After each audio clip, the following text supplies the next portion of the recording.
BCCI अध्यक्ष पद से भारत के पूर्व कप्तान सौरव गांगुली के हटने के फैसले से टीएमसी के सांसद ने भारतीय जनता पार्टी पर लगाया गंभीर आरोप। टीएमसी और बीजेपी में एक बार फिर छिड़ा युद्ध, दोनों पार्टियों ने एक दूसरे पर लगाए गंभीर आरोप।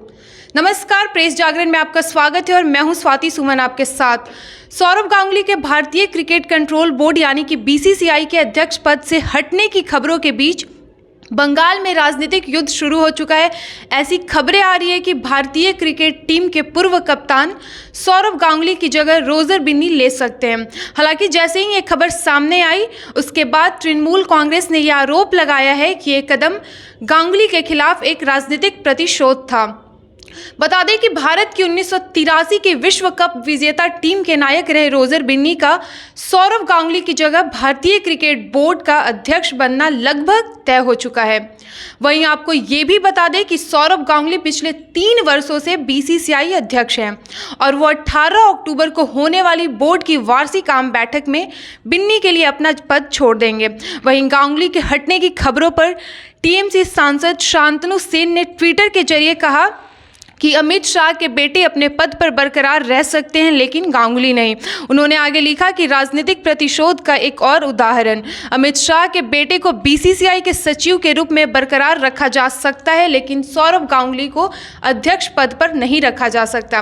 क्या इसलिए कि वो पश्चिम बंगाल राज्य से हैं या वे भाजपा में शामिल नहीं हुए हैं?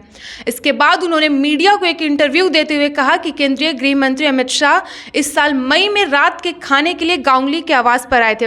उन्होंने कहा कि शाह ने गांगुली को कई बार भाजपा में शामिल होने के लिए कहा था।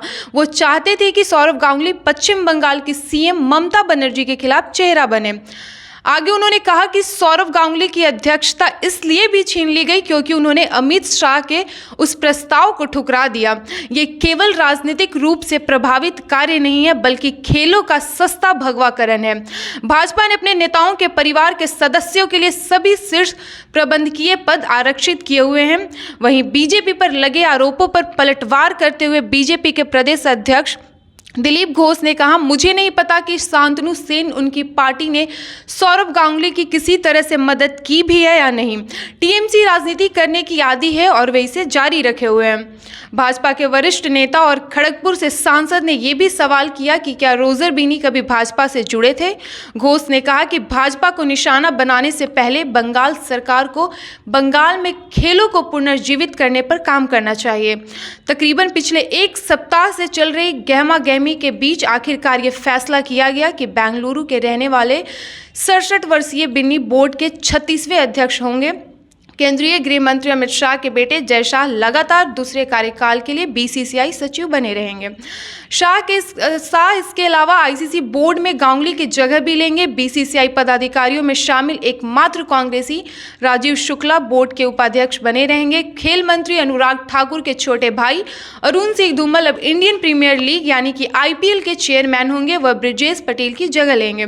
महाराष्ट्र में भाजपा के नेता आशीष शेलार बोर्ड के नए कोषाध्यक्ष होंगे, जिसका मतलब है कि वो मुंबई क्रिकेट संघ का अध्यक्ष नहीं बन पाएंगे। उन्हें शरद पवार गुट के समर्थन से भूमिका निभानी थी।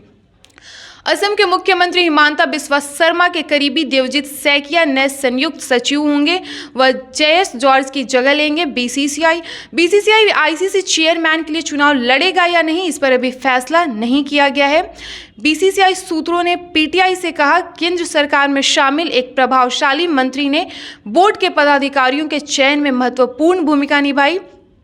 बिन्नी 18 अक्टूबर को मुंबई में होने वाले बीसीसीआई की एजीएम में आधिकारिक रूप से पदभार संभालेंगे।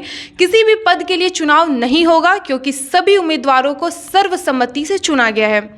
हमें उम्मीद है कि हमारा ये वीडियो आपको पसंद आया होगा। हमारे इस वीडियो को लाइक और शेयर करें। इसके साथ ही हमारे यूट्यूब चैनल प्रेस जागरण को भी सब्सक्राइब करें। धन्यवाद।